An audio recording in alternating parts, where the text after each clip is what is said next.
What's up guys, welcome back to the channel, and on today's video I want to give you some tips for your first marathon. Now I have run over 50 races at the marathon distance or longer, and what I'm going to tell you today are some of the things I wish I had known before my first marathon. Now my first marathon was all the way back on January 27th, 2008 when I ran the Miami Marathon. I had set myself a 3 hour and 30-minute goal, and I ran 3 hours, 30 minutes and 58 seconds. I gotta tell you, it got pretty tough. Okay, also, I know you're gonna watch and see my tips for your first marathon, but if you have run a marathon, let me know in the comments below if you have any tips to give first-time marathoners. Something that you stumbled upon in your marathon journey and that you wish you would have known ahead of time. This is gonna be a good video. 11 tips of things I wish I had known before my first marathon. Number one is to stay in the moment with your training. When you're starting a marathon training block and you look ahead and you see all these big runs coming up, it can be a little overwhelming. It can definitely be a little scary to see that. This could be the first time that you're looking at covering that distance. And when you look forward and you see these 17, 18, 19, 20-mile training runs, it's gonna blow your mind. Don't let it. Don't look ahead. Stay in the moment with your training and you'll be fine. The way a marathon training program works is by gradually building you up, getting you stronger as the program goes on. And by the time you get to those 20-mile training runs, it's certainly not going to be easy, but it's not going to be overwhelming. You are going to have slowly built up to that, and your body is going to be strong enough to handle it. The second thing I wish I had known before I ran my first marathon is to practice fueling in training. And perhaps this is something new to you. Perhaps you think you're just going to go out and run a marathon without eating anything, without taking in any extra calories. And my friends, no, that's not going to happen. Generally speaking, the human body can run for about 2 hours at marathon pace before it depletes the glycogen stores. And unless you are a very fast and skilled runner, it's highly unlikely that you're going to be crossing the marathon finish line within 2 hours. So that means you have to take in some extra energy, take in some calories to fuel that engine, to push you through. And this is what you have to practice in training, because all calories, all gels, all foods are not created equal. And the same goes for you and I. All of us, we're all different. We're all going to handle different fuels differently. So I want you to practice. Just because you see a lot of people eating gels on their runs doesn't mean that that's going to work for you. And moreover, there are so many different types of gels out there that if you don't practice with it, you may stumble across one that just doesn't agree with your digestive system. And there is nothing worse than discovering that on race day. So practice. Use this time to practice, to try a few, to see what you like, find the flavors you like, find the gels with a consistency you like. Just nail it down and try it in training. So when it comes to race day, you know what works and you can go out and concentrate on doing what you've been training to do. And that's finish your first marathon. The third thing I wish I had known before I ran my first marathon is to stay hydrated. Now, I'm not just talking about the marathon, I'm talking about the whole training process moving forward. I know that when I am adequately hydrated, my runs are 10 times easier. If I am just a little dehydrated, it just zaps all my energy. And aside from feeling bad when I'm going out for my training runs, I'm not going to hit my splits or my intervals. I'm going to be more exhausted when I'm finished, and it's generally just going to bring me down. If I finish a training run feeling really bad because I'm not hydrated enough, it's going to insert doubt into my mind for the race, and we need to eliminate all doubt. Guys, stay hydrated. Even on the days off from running, you need to stay hydrated because you are prepping for your next run. The fourth thing that I wish I knew before I ran my first marathon, and we're still in the training coming up to the first marathon, and that's to eat to run, don't run to eat. And I know you've heard it. You've heard it a lot. You've asked runners, why do you run? You've seen memes, you've seen videos of runners that say they run so they can eat. And while it kind of sounds good and you're like, yeah, that's good. I want a piece of chocolate cake, so I run to offset those calories. You'll be much better served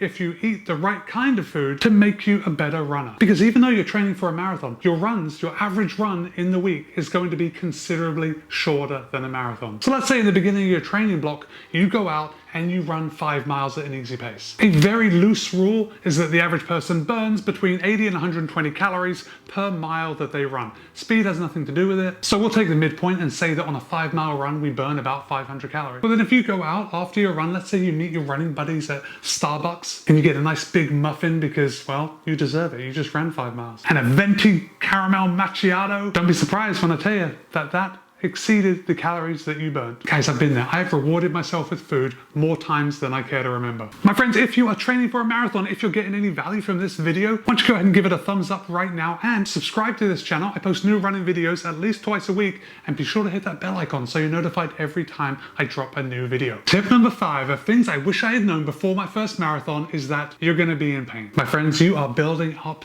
to run a marathon. You're building up to run 42.2 kilometers. You are constantly going to be in a state of training for months on end, and your legs are gonna ache, and you're gonna feel tired, and that's okay. It's all part of the process. Accept that discomfort that comes from being a marathon runner, that discomfort that comes from being someone in training. Just don't be surprised by it. I remember thinking that there must be something wrong with me because I ached all the time, but no. It's only because you are following a focused program of training and you're doing something that you've never done before. Now guys, it does get easier. Your second, third, fourth marathon, your body's going to respond a lot better to those training blocks than it does the first one. But just be prepared for discomfort in your training cycle. And tip number 6 is that even though you have gone through all this training, the marathon is still going to hurt. You have put in months of training. You might have run up to 20, maybe 21, maybe 22 miles, but it's highly unlikely that you run the full 26 miles in training. And also on race day, it's a race day. So you're performing at a race effort. I want you to be prepared for the discomfort that comes with running at race pace for an extended amount of time. And just like the last one, it does get easier the more races that you do.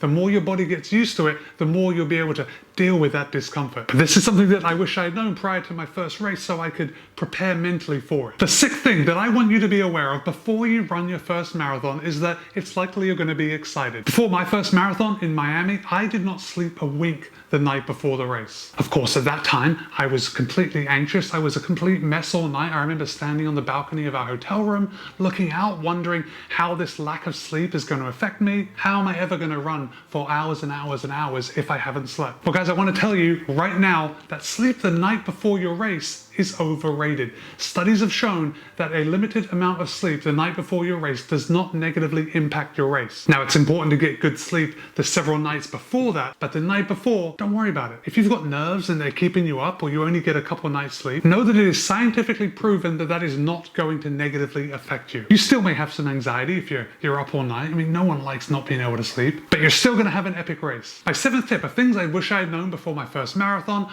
are throwdown clothes. Throwdown clothes, like they are named, are clothes that you throw down before the race. So it might be a little chilly in the morning, you wear something that you can take off and throw away, and then you've got your racing gear underneath. And they're called throwdown clothes for a reason, because I don't want you thinking that you have to bring your best warm-up clothes to stay warm before the race. This is something old that you bring, that you don't mind throwing away. These are clothes that perhaps you go to a charity shop a couple days before and you pick up something warm that you can throw away. And the peace of mind that it gives you by keeping you comfortable before the race is worth its weight in gold. Now, obviously the Miami Marathon, which was my first marathon, is not like the New York City Marathon. Miami is generally a little warmer than New York City. But believe it or not, Miami can still get cold. And as a bonus, most of the races go around after and they pick up all these clothes and they donate them back to charity. Guys, don't let excitement get the best of you where you start too fast. Stick to your pace. There are also some races out there, Boston, I'm looking at you, that are downhill. Or at least at Boston, the start of the race is downhill. So a marathoner coming to Boston in good shape, fully tapered, being ready to race, they could potentially run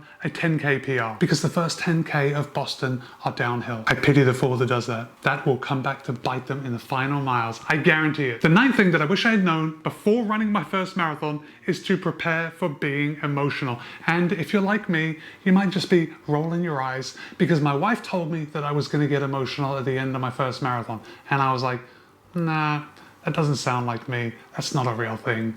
My friends, it's a real thing. So let's go back to these months of training that you have put in order to meet your goal of running a marathon. The day is finally here.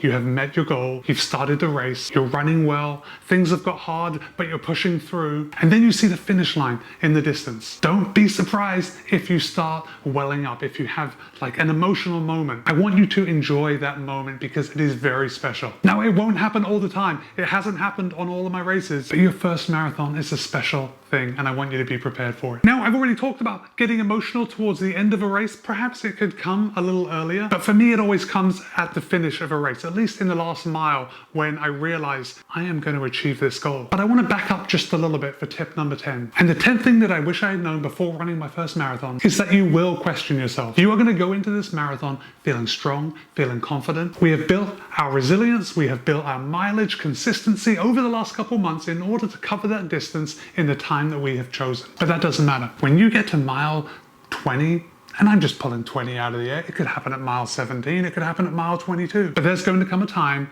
when you question whether or not you can do it. And I want you to be ready for that. That is one of the things that I wish I had known prior to my first race, because the difficulty of overcoming that can't be downplayed. This is where you make your money in marathon running. It's being able to overcome that adversity that you are bringing on yourself. Keep your head up and trust in your training, and you will get through those hard times. Now, there's an old adage in ultra running that says it never always gets worse. And I want you to remember that during your first marathon. You may be feeling pretty bad at one point, but I want you to know, and I'm here to tell you, that it will get better. And you may find that your mood goes like this, up and down. But just remember, when you're in the bottom of your mood wavelength, that the only place to go is up, and you will start feeling better. I promise you that. So don't be surprised when you start to question yourself, when you start to negotiate your goals. If you've been watching this channel for a while, you know that I've talked about how we negotiate our goals when things get tough. You're going to find that in your first marathon. If you don't, you're very lucky, but you may.